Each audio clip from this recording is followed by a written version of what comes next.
తమ డిమాండ్ల పరిష్కారానికి డిఎస్సీ అభ్యర్థులు ఉద్యమాన్ని ఉధృతం చేస్తున్నారు. ఈ క్రమంలోనే ఇవాళ ప్రొఫెసర్ కోదండరాం ఇంటిని ఇవాళ డిఎస్సీ అభ్యర్థులు ముట్టడించనున్నారు. కాగా డిఎస్సీ పరీక్షలను వాయిదా వేయాలని గత కొన్ని రోజులుగా అభ్యర్థులు డిమాండ్ చేస్తున్నారు. టెట్ పరీక్ష నిర్వహించి ఆ వెంటనే డిఎస్సీ నిర్వహిస్తున్నారని, 2 పరీక్షల సిలబస్ వేర్వేరు కాబట్టి డిఎస్సీ ప్రిపరేషన్ కు సమయం కావాలని వారు కోరుతున్నారు. అయినా ప్రభుత్వం నుంచి స్పందన కనిపించకపోవడంతో అభ్యర్థులు ఆందోళన చేపట్టారు.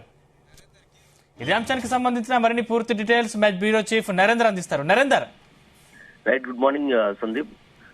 మనం చూస్తున్నాం గడిచిన వారం 10 రోజులుగా రాష్ట్రంలో నిరుద్యోగుల సైరన్ మోగుతున్నట్టుగానే అర్థమవుతుంది. ఒక పక్క ఉస్మానియా యూనివర్సిటీ కావచ్చు, మరోపక్క టీఎస్పీఎస్సీ దగ్గర కావచ్చు, వివిధ ప్రాంతాల్లో పెద్ద ఎత్తున రాస్తారోకోలు, అదేవిధంగా ధర్నాలు చేస్తూ పెద్ద ఎత్తున నిరసన కార్యక్రమాలు చేస్తున్నారు నిరుద్యోగులు. అదే సమయంలో ఇప్పుడు టెట్ డిఎస్సికి సంబంధించినటువంటి విద్యార్థులు కావచ్చు, లేదంటే నిరుద్యోగులు, వీళ్ళందరూ కూడా పెద్ద ఎత్తున రోడ్లపైకి వస్తున్నటువంటి పరిస్థితి మనం చూస్తున్నాం వారం 10 రోజులు. ఒక పక్క మోతీలాల్ నాయక్ ఆమరణ నిరాహార దీక్ష చేయగా, దాని తర్వాత అశోక్ తమ ఇంటి దగ్గర నిరసన కార్యక్రమాలు చేసినటువంటి ఉదంతాన్ని మనం చూస్తూనే ఉన్నాం.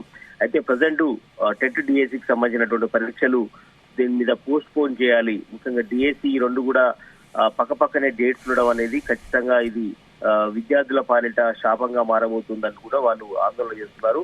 ఖచ్చితంగా 3 నెలల గడువు ఉండాలని కూడా వాళ్ళు డిమాండ్ చేస్తున్నారు. ఇదే అంశం మీద ప్రొఫెసర్ కోదండరాం, టీజేఎస్ అధినేత కోదండరాం ఇంటి ముట్టడికి డిఎస్సీ అభ్యర్థులు పిలిపించారు. అందుకనే ఇలా అర్ధరాత్రి ఉస్మానియా యూనివర్సిటీకి అందరూ చేరుకున్నటువంటి డిఎస్సీ అభ్యర్థులందరూ కూడా పక్కనే ఉన్నటువంటి కోదండరాం ఇంటి దగ్గరికి వెళ్ళడానికి బయలుదేరారు. ఇప్పటికే పోలీసులు పెద్ద ఎత్తున ఉస్మానియా యూనివర్సిటీకి చేరుకున్నారు. అక్కడ డిఎస్సీ పరీక్షలు యథాతథంగా జరుగుతున్నటువంటి నేపథ్యంలో విద్యాశాఖ ఇప్పటికే షెడ్యూల్ కూడా ప్రకటించిన నేపథ్యంలో ఖచ్చితంగా దాన్ని పోస్ట్ పోన్ చేయాలి.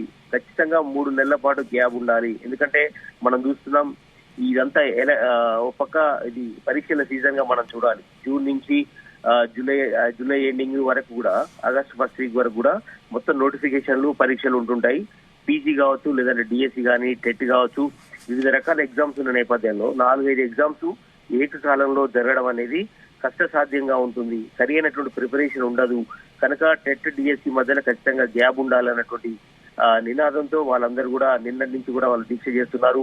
నిన్న మనం చూసినాం సిటీ కాలేజ్ నుంచి పెద్ద ఎత్తున డిఎస్సికి సంబంధించినటువంటి అభ్యర్థులందరూ కూడా పెద్ద ఎత్తున వేలాదిగా ర్యాలీ తీశారు. దాని తర్వాత వాళ్ళని అరెస్ట్ చేశారు. దాని తర్వాత ఉస్మానియా యూనివర్సిటీకి వీళ్ళందరూ కూడా చాలా మంది వచ్చినటువంటి సందర్భం మనం చూసాం. రాత్రి అంతా కూడా ఉస్మానియా యూనివర్సిటీలో పెద్ద ఎత్తున టెన్షన్ నెలకొంది. ఇక్కడ పోలీసులు, అదేవిధంగా డిఎస్సి అభ్యర్థుల మధ్యలో పెద్ద ఎత్తున ఒక యుద్ధం కనిపించేలాగా ఆర్ట్స్ కాలేజ్ దగ్గర కనిపించింది. ఈ రోజు మార్నింగ్ అందరు కూడా టీజేఎస్సీ అధినేత కోదండరాం ఇంటి దగ్గరికి వెళ్ళడానికి బయలుదేరారు. ఎందుకంటే కోదండరాం గురించి చెప్పాలి. ఆయన టీజేఎస్ అధినేతగానే కాదు, మొన్న ఎలక్షన్స్ లో కాంగ్రెస్ పార్టీకి సంబంధించినటువంటి పార్టీకి క్యాంపెయినర్ గా, అదేవిధంగా పూర్తి స్థాయిలో మద్దతు తెలిపినటువంటి వ్యక్తిగా తీర్మన్ మల్లన్న కావచ్చు, కోదండరాం కావచ్చు, బల్మూరి వెంకట్ కావచ్చు, వీళ్ళందరూ కూడా, అంటే ప్రజెంట్ కోదండరాంకు మాత్రమే ఎమ్మెల్సీ రాలేదు, మిగతా ఇద్దరికి కూడా వచ్చింది కాబట్టి వాళ్ళందరూ కూడా పదవులు తీసుకున్నారు తప్ప ఎవరు కూడా మాకు న్యాయం చేయట్లేదు, డిఎస్సికి సంబంధించిన పరంగా కావచ్చు, లేదంటే నిరుద్యోగుల పరంగా కావచ్చు, తమకు న్యాయం చేయట్లేదు అంటూ కూడా ఒక పక్క వాళ్ళు నినాదాలు చేస్తున్నారు. అదే సమయంలో కోదండరాం విషయంలో కోదండరాం పూర్తి స్థాయిలో పార్టీనే విలీనం చేసే దిశగా అడుగులేస్తుండడం, అదే సమయంలో పార్టీకి సంబంధించినటువంటి యాక్టివిటీ మొత్తం కాంగ్రెస్ పార్టీకి మద్దతు ఇవ్వాలని చెప్పినటువంటి నేపథ్యంలో ఇప్పుడు ఎందుకు మా వైపు ఉండట్లేదు అంటూ కూడా కోదండరాం నిలదీసే ప్రయత్నం చేస్తున్నారు. అందుకని ఆయన ఇంటికి తార్నాకలోని తన ఇంటి దగ్గరికి ముట్టడికి బయలుదేరుతున్నటువంటి సందర్భం అయితే మనం చూస్తున్నాం. ఇప్పటికే అరెస్టులు కంటిన్యూ అవుతున్నాయి. ఇప్పటికే ఉస్మానియా యూనివర్సిటీ ఏరియాలో మనం చూస్తున్నాం. గతంలో ఉద్యమ కాలంలో చూసాం 10 ఏళ్ల అవతల 2010 నుంచి 14 మధ్యలో జరిగినటువంటి వాతావరణమే ఇప్పుడు నిరుద్యోగులు, డిఎస్సి అభ్యర్థులు ఆర్ట్స్ కాలేజ్ దగ్గర అట్లాంటి పరిస్థితి కనిపిస్తున్నటువంటి పరిస్థితి మనం చూస్తున్నాం. ముఖ్యంగా డిఎస్సికి సంబంధించినటువంటి డిమాండ్లతో పాటు నిరుద్యోగ సంబంధించిన డిమాండ్లతో రాష్ట్ర వ్యాప్తంగా చాలా పెద్ద ఎత్తున నిరసనలు జరుగుతున్నాయి. ఒక పక్క బీఆర్ఎస్ కానీ, బీజేవైఎం కావచ్చు, బీజేపీ కావచ్చు, పీడీఎస్సీ కావచ్చు, వివిధ విద్యార్థి సంఘాలందరూ కూడా నిరుద్యోగులకు మద్దతు తెలుపుతూ పెద్ద ఎత్తున నిరసన కార్యక్రమాలు చేస్తూ వచ్చాయి. కనుక ఇప్పుడున్నటువంటి పరిస్థితుల్లో డిఎస్సిని ఖచ్చితంగా వాయిదా వేయాలి. ఖచ్చితంగా డిఎస్సి పరీక్షలను 3 నెలలైనా కనీసం వాయిదా వేయాలి. ఎందుకంటే టెట్ పరీక్ష నిర్వహించిన వెంటనే డిఎస్సి నిర్వహించడం ఎట్టి పరిస్థితుల్లో మంచిది కాదు. 2 పరీక్షల మధ్యన గ్యాప్ ఉండాలి, ప్రిపరేషన్ కు సమయం లేదు అనేటువంటి ఉద్దేశం మీదనే వీళ్ళందరూ కూడా పొందుతున్నారు. ప్రభుత్వం నుంచి మాత్రం ఇంతవరకు స్పష్టత రాని పరిస్థితి మనం చూస్తున్నాం. కనుక దీని మీద వెంటనే నిర్ణయం తీసుకోవాల్సిన అవసరం ఉంది. అయితే ప్రభుత్వం మాత్రం మనకు ఆఫ్ ది రికార్డు కొంత విషయాలే చెప్తోంది. కొంత టెక్నికల్ ఒక్కసారి షెడ్యూల్ ప్రకటించిన తర్వాత మళ్ళీ మార్చడం వల్ల కొంత ఇబ్బందికరంగా ఉంటుందని ఇప్పుడే అధికారులు సూత్రప్రాయంగా చెప్తున్నారు. కానీ తమకు ఇబ్బంది ఉంటుందని మాత్రం డిఎస్సీ అభ్యర్థులు చెప్తున్నారు. ఏదైనప్పుడు కూడా ఇట్లాంటి నిర్ణయం వల్ల చాలా ఇబ్బంది ఉండే అవకాశం ఉంది. కనుక కోదండరాం ఇన్ఛార్జ్ తీసుకోవాలి. కోదండరాం రేవంత్ రెడ్డి కావచ్చు, లేదంటే కాంగ్రెస్ పార్టీ కావచ్చు, కొంత సానుకూలంగా ఉన్న నేపథ్యంలో ఖచ్చితంగా ఆయన చెప్పాలి అన్నటువంటి విషయం మీద చెప్తున్నటువంటి పరిస్థితి మనం చూస్తున్నాం.